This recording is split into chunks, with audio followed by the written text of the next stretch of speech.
vision received was that of blood cells, traveling throughout the body, supplying the much-needed oxygen and other nutrients to the differing members of the body to fulfill their purpose.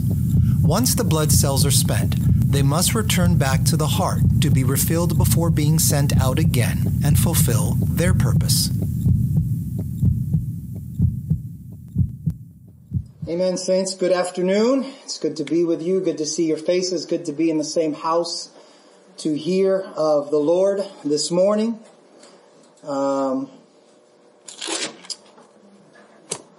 Today's message is going to come from only one book. Only one book.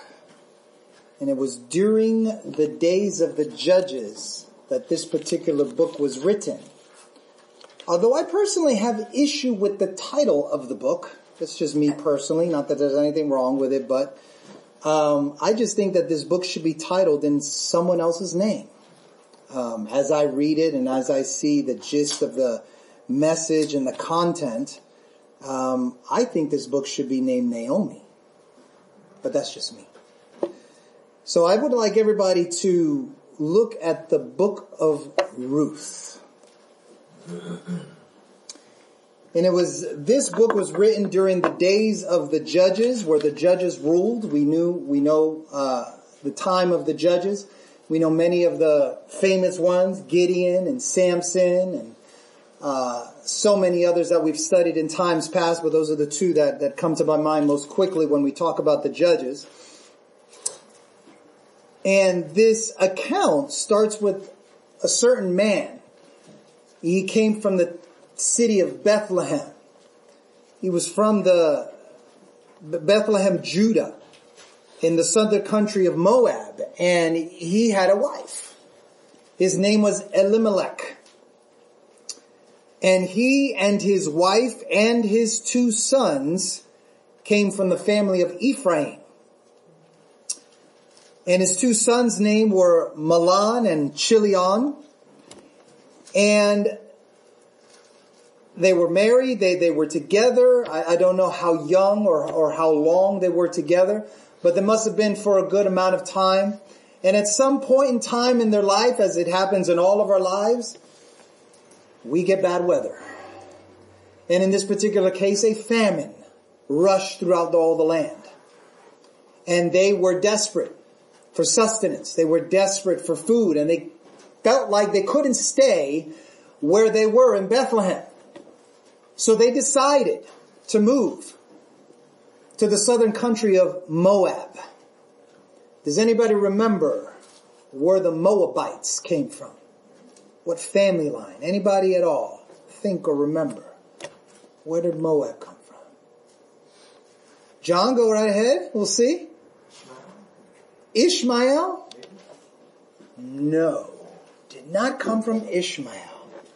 Probably feels a little bit like the contest you had last year. No, it wasn't the Ishmaelites that the Moabites came from. Anybody else with take a gander, a little check, maybe check that little genealogy chart over there. Anybody? Yes.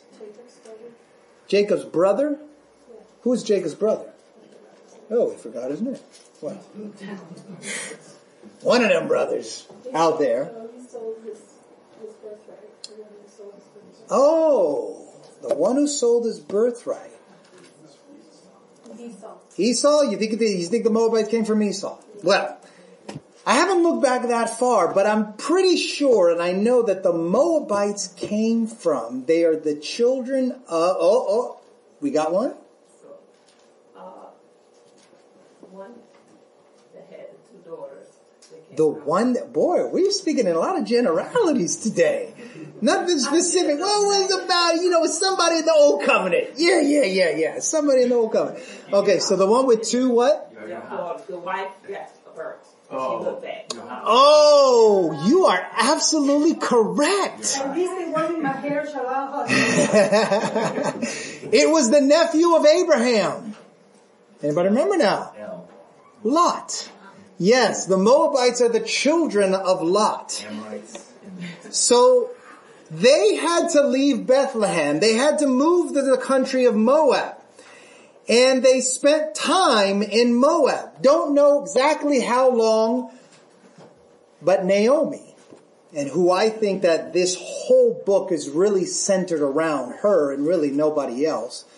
Not that nobody else is important in this book. I just think it's all centered around her. Naomi's husband dies in Moab. And because there's a famine back in their own homeland, they decide, we're going to stay here, even though Dad passed away. And so Mahlon and Chilion find themselves wives. And their names are Ruth and Orpah.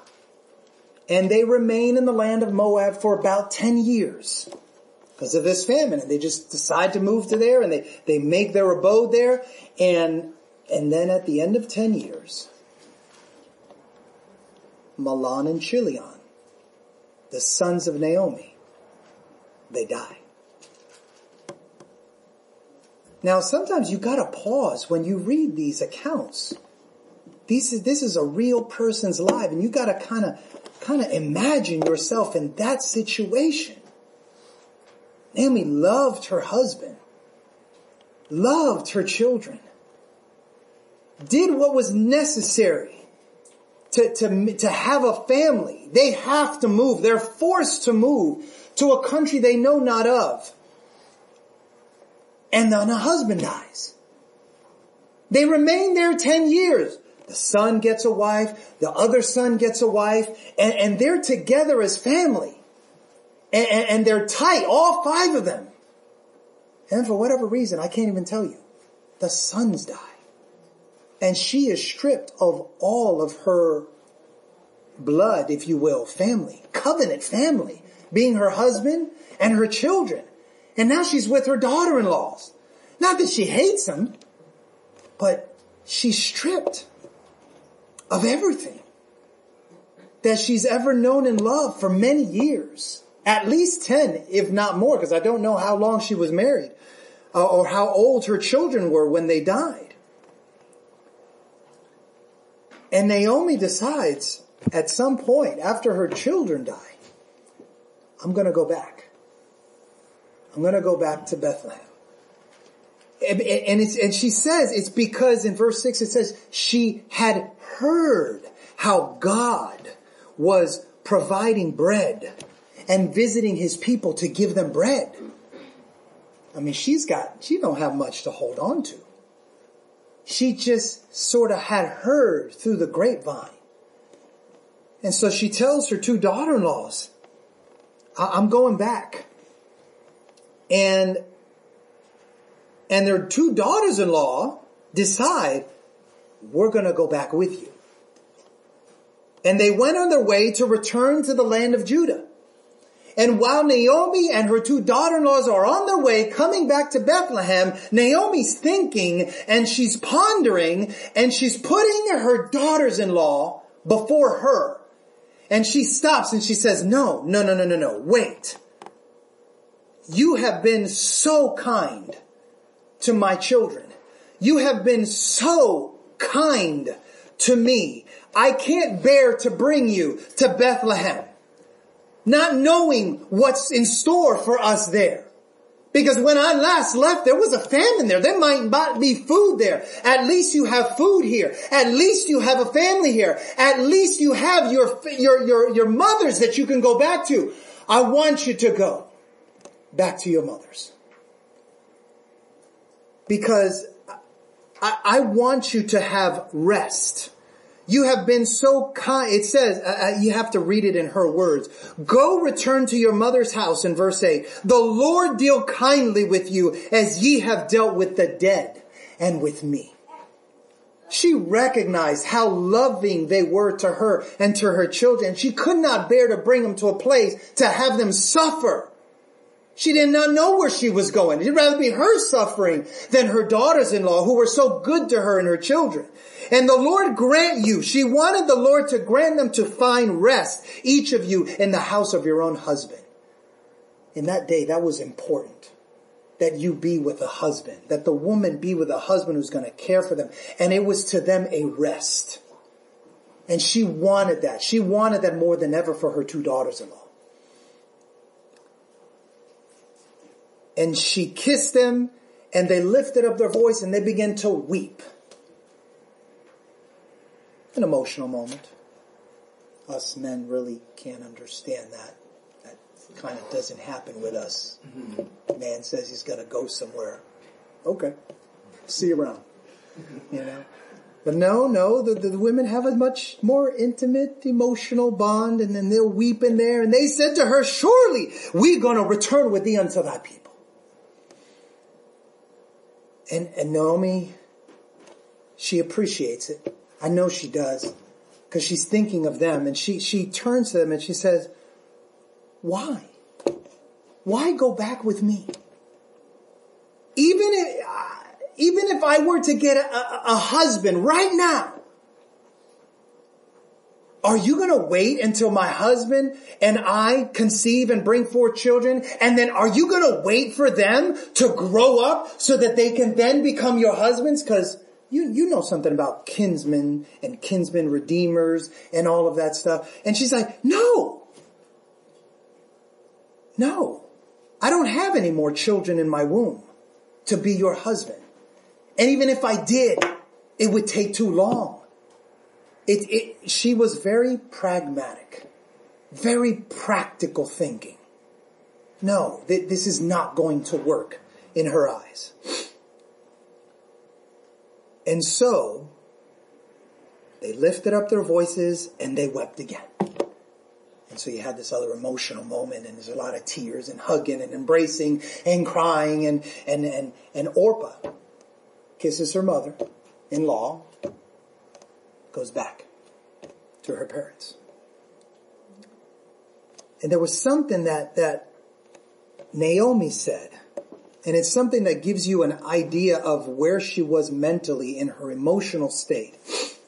Because you can't wait for my children to grow up so that you can have a husband. She said, no, my daughters, for it grieveth me much for your sake. See, her heart is just about, I want what's best for you. I want you to find rest. I want you to find your own husband. Please don't go with me. For she said, it grieveth me much for your sakes that the hand of the Lord is gone out against me. So right there in that moment with those words, you just get a glimpse of where she's at right now. And how many of you have been there on your own? How many of you lived life long enough where you've been in that moment where you feel like the Lord is against me? I don't know what else to do. I don't know where else to turn. But he seems to be just not, he's just not for me. That's where she was at. And I don't want to bring anyone else with me when I feel like the Lord is not for me. Right now. I don't want anybody else to suffer. Let it be me alone, but not anyone else.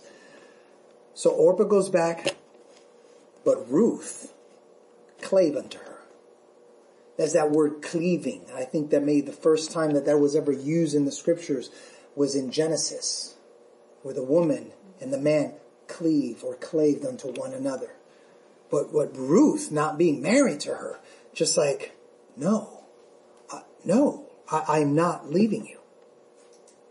And Naomi says, look, your sister has gone back to her people. And Ruth said in verse 16, entreat me not to leave me. In other words, don't ask me to leave you or to return from following after. Don't ask me to go back after I follow after you. For wherever you go, I'm going to go. Wherever you stay, I'm going to stay. Your people are going to be my people. Your God is going to be my God. And where you die, I will die, and I will be buried there. And the Lord do that to me or more if death part from me and thee. That to me is a great confession. And Naomi was maybe caught aback at how convincing and how fully persuaded she was to make this commitment to her. So you just got to stop and meditate on how the immensity, the enormity of all of these words. And Naomi looks at her, and when she saw that she was so steadfastly minded to go with her, she left with her. I mean, this unwavering commitment to remain with Naomi is so,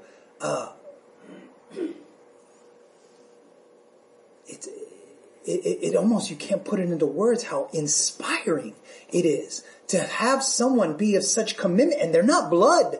They're not family per se in that sense of blood. Like, she's my sister, she's my brother, even she's my cousin. I mean, we're talking about distant. We're talking about distant cousins. And yet she's willing, after having married her son and having her son die, to not go back to her parents, but to stay with her, to not leave her alone. And maybe that was what was on Ruth's heart. No, okay, Orpah left, but no, I dare not leave you alone. You're going to make the trip back to Bethlehem alone? No, I'm staying with you. And it's not just to get you back to Bethlehem. I'm going to stay with you for the rest of your life.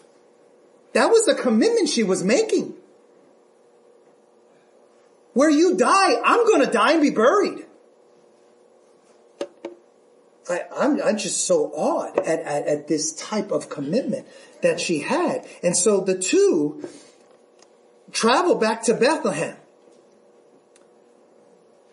And it's interesting that they went back to Bethlehem. We know how important that city is in the history of the scriptures. But they moved back to Bethlehem. And so obviously if they moved back to Bethlehem, it said in the beginning that they were from Bethlehem. Elimelech, his family were in Bethlehem. And the family of Elimelech came from that city. And when she got there, the whole city was like, wow, hey, is that Naomi? They remembered her. And she said to them, don't call me Naomi. Naomi means to be pleasant. And look at what she says. Call me Mara, for the Almighty hath dealt very bitterly with me. Again, it just shines at her mental, emotional, spiritual state. In that moment, she really felt like, God's got an issue with me. I'm not sure exactly what it is. But don't call me Naomi, because that's a person that's pleasant. And right now, I'm not pleasant. I'm actually very bitter. Call me Mara. I went out with a husband. I went out with a brood, a family of children, and I come back bereft of everything that I had when I left. The Lord hath testified against me, and the Almighty hath afflicted me. So Naomi returned, and Ruth the Moabitess, her daughter-in-law, with her. And they came to Bethlehem in the beginning of the barley harvest. And I appreciate how honest the scriptures are with us. Because we need to be able to relate to these people. These are not stories like you might read in a fairy tale book that somebody made up. These are actual people's lives. And I appreciate that in this day, the people of God recognize that no matter what happens to them in life, whether it be good, whether it be bad, whether it be ugly, they attribute it all directly to the hand of the Lord. It's not like, oh, well, it's just a circumstance. It's just by chance. No. If it was good, they attributed it to the Lord. If it was bad, they attributed it to the Lord. If it was ugly, they attributed it that this is the Lord's hand. When the weather comes around, it wasn't like it was a happenstance thing. Like, we're all scientific in our day and age, and we can track the weather and see its travel and see how it goes up and down. And we don't mention God in the least bit. Yet God is the one that is absolutely sovereign and control of everything that happens to us. Even the very rain that drops on our houses and our land that we drive through, it's not happenstance. So it's hard for me to ask the Lord, Lord, hopefully make it not rain because, we got a game to play this weekend for soccer and it's going to get rescheduled and oh my gosh, it's going to create all sorts of things. No, after a lot of time, I recognize, Lord, whatever you will. If we don't play, we don't play. If it rains, it rains. If it's dry, it's dry. Whatever. But we have to start attributing and recognizing this is how you acknowledge the Lord in all of your ways. You acknowledge him in all the ways. And all the things that happen to you. Because it recognizes his sovereignty. It recognizes he is absolutely in control of everything that happens to you, big and small. And then in chapter 2, verse 1, it says, Naomi had a kinsman of her husband's, a mighty man of wealth, of the family of Elimelech, and his name was Boaz. And I stop right there because I need you to understand that as you read these, somebody is recording these things that happen in their life. And so they put this little, parenthesis thing.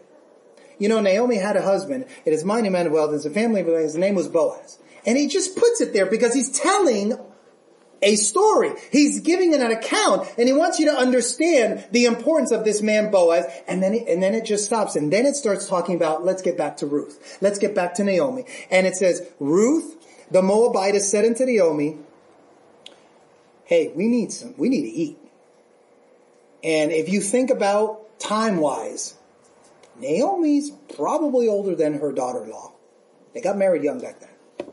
And she's probably of the age that she really can't go out and work like a young strapping man or young strapping young girl can. And so Ruth says, hey, I think I should go out into the field. And I need to glean some sustenance, some corn.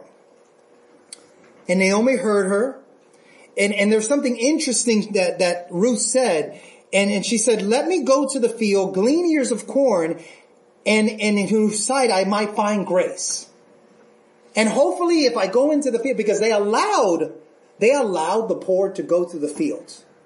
They allowed them to pick up the corn that was dropped and left behind. That was a part of how they treated their poor. They allowed them to come in and say, yeah, it's left over. Go ahead, have it. Clean it up and you can have it. Well, it's our field. We'll take the choice. But if we drop a few, let the poor come in and glean. That's what she's talking about here. And she says, hopefully in the field that I go into, and hopefully I find favor. Hopefully they'll treat me right. Okay? It's not like they knew it was Boaz. I need you to understand it. They didn't know who they were going to. They needed sustenance. And so Naomi hears it and says, well, go, my daughter.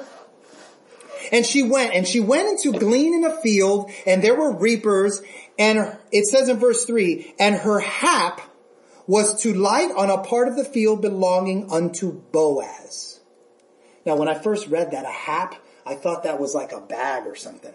I thought that was like some wicker basket, No. It means chance, by fortune, by luck, if you will. So by chance, she's not planning this. She doesn't know anything about Boaz. By chance, she enters into a field and it happens to be Boaz's. And Boaz happens to be related to Elimelech. But they didn't know this at the time. And so Boaz, now this field is not in the city of Bethlehem. She's got to walk and travel. So obviously the fields are outside the city somewhere. And so on the day that Ruth goes into a field and starts gleaning corn and all this stuff, obviously you have to ask the servant there that's taking care of the fields if you can go into the fields and get their permission. And they hear you out and say, yeah, you can get your permission, and then it's no big deal. Well, Boaz is the owner of that particular field, and he's coming in from the city. Like the story of the husbandman who comes to see what his servants are doing in his house. So that's what he's kind of doing.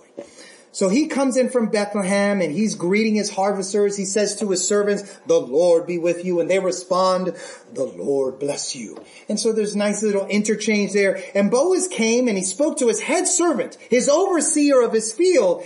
And he says, who's that? Who's that lady? Who's that woman over there? And so the servant who's head over the reapers and the different harvesters there, says, well, that's the Moabitish woman. She came back with Naomi out of the country of Moab. And she came to me and she said, let me glean and gather, after the reapers among the sheaves. And she came, and she's been working here since the morning till now. And she tarried a little bit in the house. She was, in the house a little bit. And Boaz. Now, you got to understand something. This is not a quote unquote direct version of everything that was said between the servant and Boaz. It's just giving us an idea of what are some of the things he said. Okay, that was a person from Naomi. They came back from a far country and all this stuff. So Boaz turns to Ruth and says, hey, listen up, young girl. Go not to another field and glean. Don't leave this field. Abide here. Stay here with my maidens. And let your eyes behold my field alone. Reap only from my field. For I have told the young men not to bother you. Not to harass you, not to charge. Don't do, and I've told them, hey, you're going to be taken care of here. They're not going to touch you. And when you're thirsty, go ahead and get something to drink. This is the owner. Not just the servant overseeing. This is the owner coming in. She don't know the owner from nobody. She just went to a field and by chance it happened to be Boaz. And she fell on her face and she bowed down her face on the ground and she said, why have I found grace in your eyes? There's that word, finding favor, finding grace. And that that you should take knowledge of me and you should look on me as such and seeing I'm a stranger. Why? And Boaz answered her and said, it hath been fully showed to me all that you have done unto your mother-in-law since the death of your husband, and how you have left father and mother and the land of your birth, and you are come to a people which you knew not. The Lord recompense you for your work, and a full reward be given to you from the Lord God of Israel, under whose wings thou art come to trust. And when I read that, I said, wow. Ruth didn't do this to show off. Ruth wasn't trying to garner anybody's attention. She had this undying love and compassion for her mother-in-law. She would not release her, allow her to be alone. And it was just between her and Naomi. And I read this and I remember a particular name of the Lord. Anybody remember? The Lord sees. El Roy. Anybody remember that? The Lord sees everything that you do. He sees your plight. He sees your sacrifices. He sees your struggles. And he is not the type of God that will see that type of sacrifice and not allow you to be rewarded. The first time that word, the Lord sees, was used was with the mother of Ishmael. Remember who that was? Hagar. Hagar was being totally mistreated by Sarah. So much so that she was getting kicked out. And the angel of the Lord came to her and she said, the Lord sees me. And I just remembered that in this moment. The Lord sees everything that we go through. Every trial, every tribulation, every tear, every struggle, every obstacle, every time we're gasping for breath, every time we're struggling with kids in our classes that are disrespectful, every time that we are dealing with offenses and they're true offenses, every time he sees all these things. And every time we're sacrificing for others and we don't get anything necessarily in return materially, God is seeing all of these things. And according to Boaz, he knows his God so well that the Lord will not allow you to go through it and not recompense you for all of your sacrifice. He is going to reward you. And we, on the other hand, sometimes need to be so aware of how God works that we need to be in line with him so that we could be the person to reward that other person for making that sacrifice. Because that's what Boaz is right now. God is blessing Ruth through Boaz. Because he could have just said, oh, well, that's interesting. And he could have gone about his merry way. No bother to me. But he didn't. And Ruth was enormously grateful, enormously humbled at the kindness shown unto her, even though she wasn't a part of the Bethlehemites from Judah. She was from Moab, different people, if you will. And she was allowed to eat with the rest of the harvesters, and Boaz, gave her protection and told his servant, don't you bother her. Don't you bother. And then he goes farther. Beyond what he told Ruth, he tells his servants, they said, hey, let her glean from the sheaves and don't even reproach her. Let her take the corn right from the stalk. Don't say a word to her. Let her. That's even more favor. That's even more grace compounded. And let also fall some from your own handfuls for her. The choicest ones. Go ahead and drop a few. Go ahead. Let her have it. So she doesn't know this, but the person that's telling us this account, the storyteller, is telling us that's what Boaz did. And he's just piling on loads of favor and grace for this woman. And don't rebuke her. So she gleaned in the field until even. See what I'm saying? Naomi probably was not capable of doing this. Too old. Not that there's anything wrong with being old. We're all getting old. But there's some point in time where we get old and we can't do the things we did when we were young. Ruth. Ruth.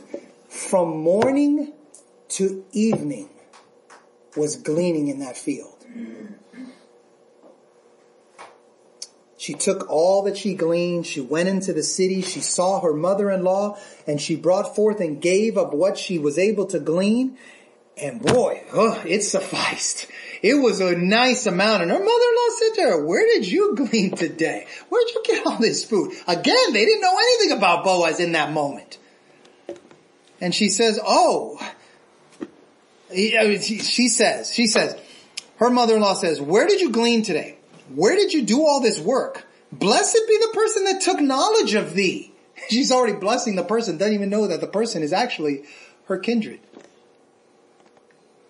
And she showed her mother-in-law with whom she had wrought and worked. And he said, well, the man's name with whom I wrought was today is Boaz.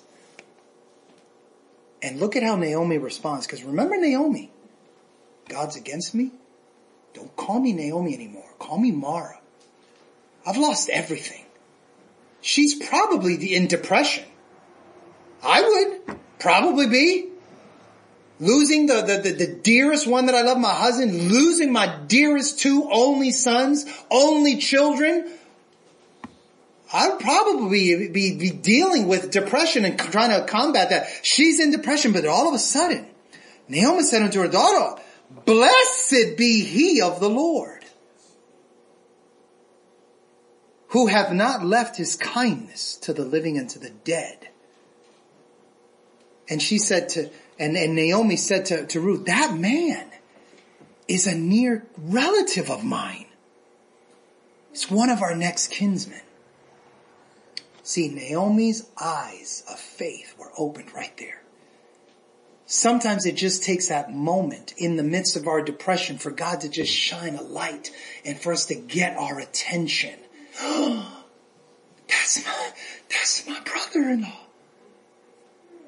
Because Elimelech was Boaz's brother. We'll get to that later.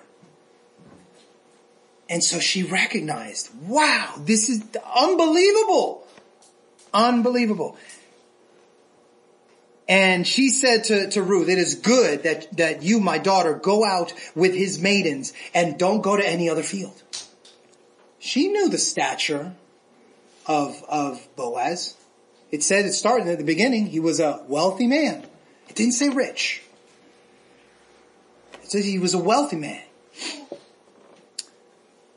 So she kept fast by the maidens of Boaz to glean in the end of the barley harvest and the wheat harvest and dwell with her mother-in-law. So the barley harvest starts about in Abib. And it goes into the second month. Abib is the first month, and it probably goes into the second month. It probably ends around the second month. So it's around March or April that they get there. She starts gleaning, and she continues it to the end of the barley harvest, probably a month into the next month, because then the weather starts changing and they have to harvest their stuff in a particular month, and that's where the harvest starts. So I would say probably about a month, maybe a month and a half too. She is gleaning from Boaz's fields, and they're getting sustenance because they had nothing when they got there. And then Naomi, her mother-in-law, said unto her, my daughter, shall I not seek rest for thee? Remember when they left Moab? What was her concern? That you find rest. You, my daughters, go find rest with your own husband. So now Naomi sees a door that she did not see before. Because now she's pondering, what if? That's faith. Because God is a God of the impossible. What if? Now is not Boaz one of our kindred, whose maidens thou wast? Behold, he went with barley on this night in the threshing floor. Listen, Boaz is our kinsman. I'm interested in finding you rest. I'm not interested in myself. I'm not interested in finding someone for me. I'm interested in you finding rest. And so I want you to go take a shower. I want you to go take a bath. I want you to get yourself cleaned up. I want you to put on a nice raiment and garment. And I want you to go this night to where Boaz is. But I don't want you to tell him you're there. I don't want you to get his attention. And when he's done eating, when he's done drinking, and he lies down, I want you to look at where he lies down. I want you to keep it in mind and let him go to sleep. And later on, I want you to go in, I want you to uncover his feet. And I want you to lay down at his feet. And then wait for him to tell you what to do. Now, why in the world would Ruth know that she should do that is beyond me. Very important that Naomi was there. Because Naomi just gave her flat out, very detailed instructions about what you need to do tonight. And I don't think she would have known to just lie down at his feet, uncover it, lie down at his feet. I don't think she would have known that. Maybe it was a custom of the day. I don't know. But there was something significant about lying down at their feet and waiting for him to tell you what to do. Maybe it was a symbol and a sign of gratefulness for all that he had done for her. All that time that he was allowing her to glean in the field. Maybe it was a sign of willingness to surrender, to submit to him. And Ruth responds, all that you said to me, I will do. Ruth responds with a complete obedience. Doesn't question at all a thing. I'm going to do exactly what you said. Okay. And it says in the scripture, she did according to all that her mother-in-law bade her. So Boaz, he ate, he drank, his heart was merry. He went to lie down on the end of a heap of corn. There he went to sleep. And she did exactly what she was told. She went to him quietly. She uncovered his feet and lied down there. It says in the very next verse, and it came to pass around midnight that the man was afraid. And he turned himself and behold, a woman lay at his feet. He got frightened. Unexpectedly. He wasn't lying down with no woman at his feet when he went and lied down. He remembered that much. But now there's a woman at his feet. It's not like they had electricity back then. It's like he could just shine a flashlight on and say, who's that? He doesn't know what's going on. Who's that at my feet? I didn't lie with nobody at my feet. And so he wakes up, gets her attention. He says, who are you? And she answered, I am Ruth, thy handmaid. Spread therefore thy skirt over thine handmaid, for thou art a near kinsman. She's coming to him with the knowledge that you are that kinsman redeemer. You are that relative. And that's why I said before, maybe it was a sign of gratefulness, but also a sign of being willing to surrender and submit to someone. That you come at his feet and ask him to be your what? Covering. Because that's what she's asking. We're using the cloth, the skirt, to signify in a natural way what she's really asking for. You're my kinsman redeemer. I'm asking you to take hold of me, cover me, take care of me. I'm willing to submit to you. And Boaz said, "Blessed be thou of the Lord, my daughter. For thou hast showed more kindness in the latter end than at the beginning, inasmuch as thou followest not young men, whether poor or rich." See, Boaz, she's been keeping an eye on her. And he has noticed, you weren't chasing after those young men, my servants. You don't have this reputation that you're out and about to take care of yourself. You are working out in the field from when to when? Morning to evening. Your business is not caught up. I didn't see you talking with the men and flirting and this and that. He saw her diligence. He saw her resourcefulness in the fact that she came to him at this night in this manner. And she saw her wisdom. Because she's coming to him, beseeching him according to their customs. And I wouldn't say the law. Because Moses wasn't around yet for the law. Okay?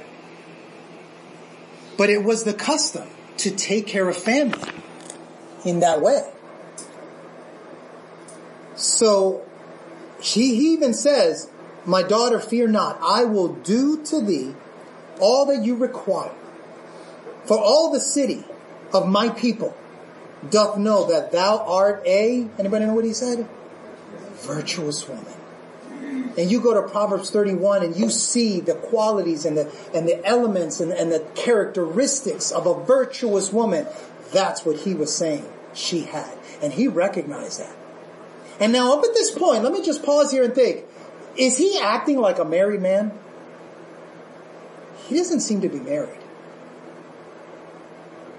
Because wouldn't you go to bed with your wife if you had a wife? No, he went to sleep on a heap of corn. Alone. Not realizing someone was lying at his feet at the time. So I'm venturing, I'm speculating that he was probably without a wife. I'm venturing and speculating that he was probably without children. For an inheritance. I could be wrong. Don't quote me on that. But I'm just saying, he just seems to be acting like a person that is, wow. And we'll see how we contrast to someone that's maybe in a different state. So he says, I'm going to take care of you. But he's honest. Like this about him. Very noble of Boaz. He says, "It is true that I am your relative. But there is a kinsman nearer than I. There's someone else that's a relative that's closer to you than I am. I'm not just going to go and swoop you up when I know that someone else has first dibs. I'm not going to take it away from that person. So I want you to stay here this night. I want you to stay here till the morning. And if he, meaning that other kinsman, will perform the part of the kinsman, then let him do his part. It's his responsibility. I'm not going to steal that from him. I'm not going to give him the opportunity. If he'll do it, then let it be done. But if he will not do the part of the kinsman to thee, then I will do the part of the kinsman to thee. As the Lord liveth, lie down until the morning." So she reassured her, this is going to be taken care of. A kinsman will be brought forth for you, whether it be him or me. Don't worry about it anymore. So she wakes up in the morning and he, as gracious as he was, says, "Let me get your veil." And they filled it with wheat barley. And she then left. Went back into the city. And when she came to her mother-in-law,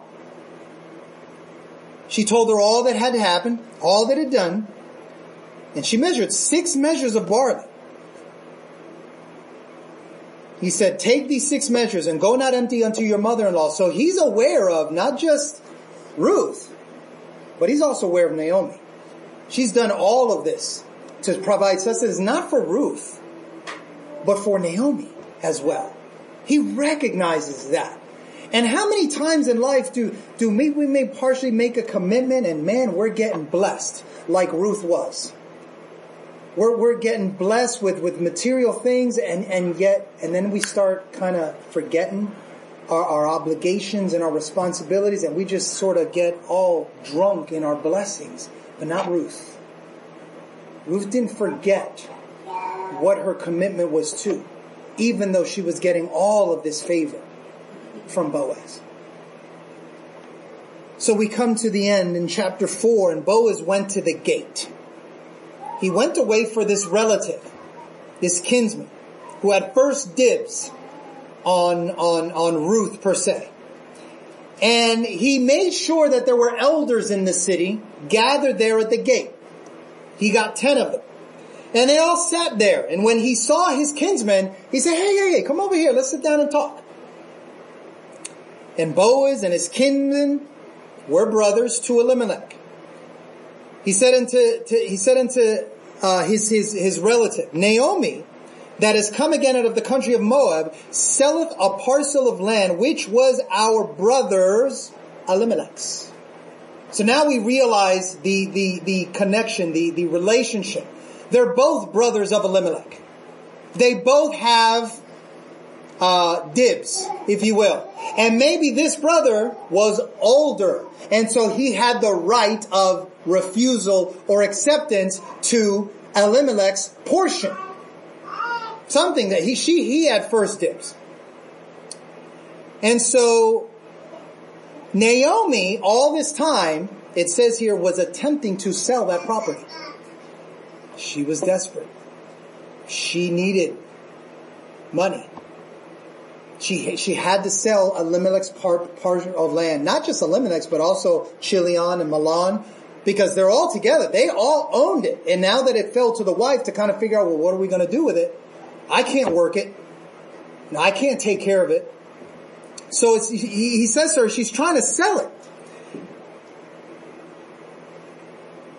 And he says to his brother, and I thought to advertise thee, saying, buy it before the inhabitants and before the elders of my people. If thou wilt redeem it, redeem it.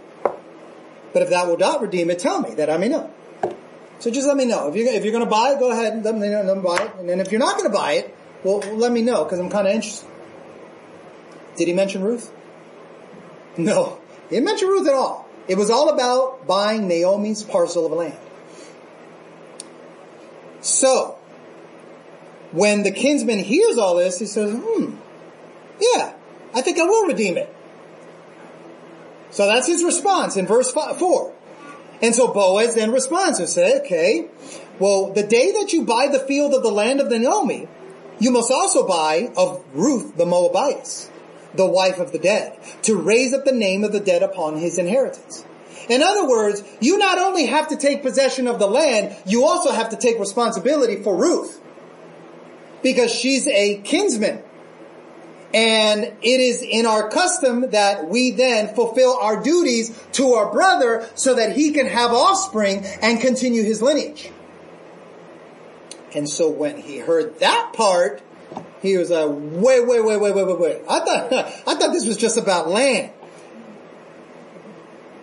And the kinsman said, I cannot redeem it for myself, lest I mar my own, what?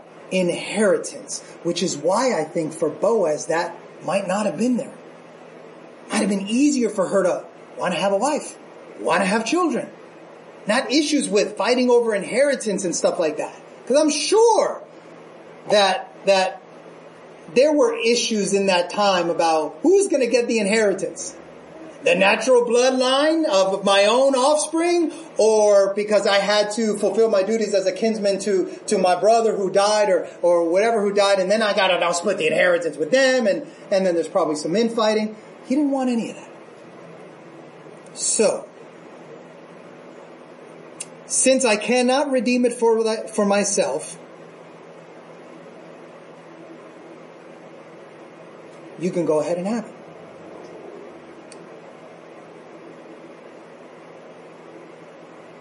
He relinquished his right to the land and the responsibility to Ruth and Boaz. And it was, don't ask me to explain this, I don't know, I didn't research this, but there was some sort of manner or custom that when you make an agreement or a custom, you're supposed to take off your shoe and give it to them. That's part of the arrangement. Okay? So when you gave it to your neighbor, that was a testimony. That was a sign of an agreement, of a covenant that you made, an exchange or a transaction. And so Boaz that day bought a parcel of land, the responsibility for Naomi's land, for the children's land, and for Ruth. Boaz declared before all the witness that he not only takes all of Elimelech and the son's land, but also as a kinsman redeemer, he takes responsibility for Ruth and take her as his wife to raise up his brother's offspring. And all the elders were there. Why? Because they had to witness it. That way they could all keep them accountable to this agreement that they just made. It wasn't just, well, he said, she said. No, you did it in front of all of us. Which is why your marriages should be done with a multitude of witnesses, right? To make sure that you both are going to stay in agreement. Okay? And all the people that were at the gate, the elders, we are witnesses, they said. The Lord make the woman that is come into thy house like Rachel and like Leah. You remember those two? They didn't have just one children. They had many children. They had many offspring. Through a lot of hardship. Remember that? Lots of hardship. And they built the house of Israel. And they did it worthily unto Ephraim. And they wanted, the blessing to them was to be famous in Bethlehem. And let thy house be like the house of Pharez, whom Tamar bare unto Judah, of the seed which the Lord give thee of this woman. So Boaz took Ruth, and she was his wife. And when he went into her, the Lord gave her conception, and she bare a son. And then I find it so interesting. This is why I think it was really all centered around Naomi. Because it started with Elimelech and Naomi in the beginning. Do you remember that first chapter? It was them two. And here's where it ends. After she bare a son, it says, and the women around, the women of the city, the women that knew Naomi, they knew Ruth, this is what they said. Naomi, be blessed of the Lord, which hath not left thee this day without a kinsman. The Lord sees. The Lord has not left thee. He has not forsaken thee. Look at what he has done. He has brought forth a kinsman so that your line and the line of your husband can continue. He has been seeing you and he has been faithful to you. And he shall be unto thee a restorer of thy life, a nourisher of thine what? Old age. So I wasn't really stretching my speculation there. Yeah, she was old. She couldn't do that on her own. And for thy daughter-in-law, which what? Loveth thee. All that Ruth did for her mother was out of love. She is better to thee than 7 sons. She bore this one that's going to revive your life. And Naomi took the child and did what? Laid it in her bosom and became a nurse unto it. I mean, she helped raise it. She lost her 2 children. Remember that? And now she's gotten kind of a new chance at raising a son. And the women, her neighbors, gave it a name, saying, there is a son born to Naomi through Ruth. And they called his name Obed.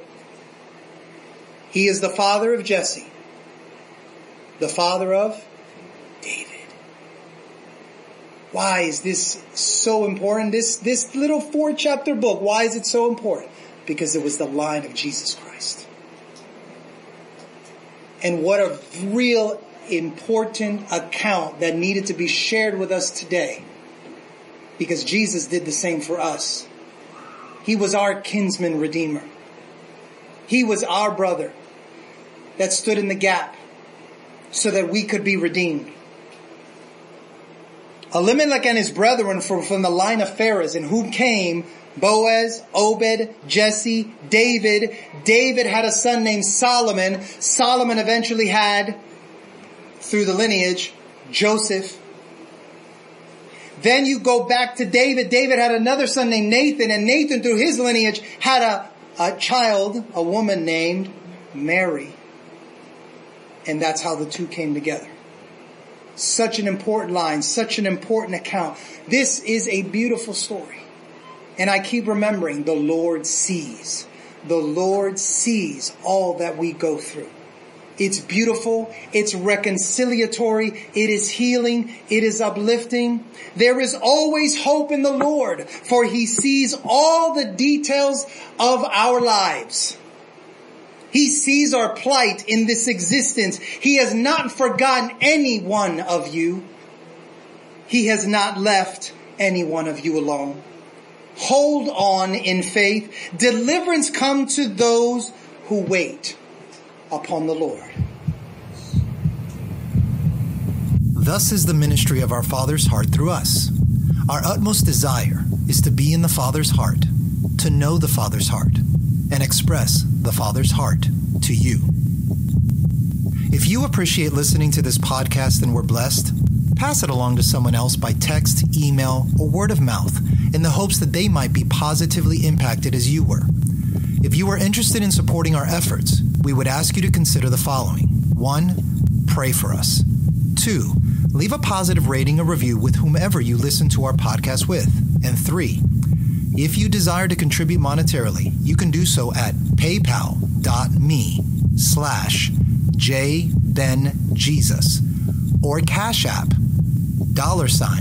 $JBenJesus or Venmo JBenJesus. That's JBenJesus. God bless.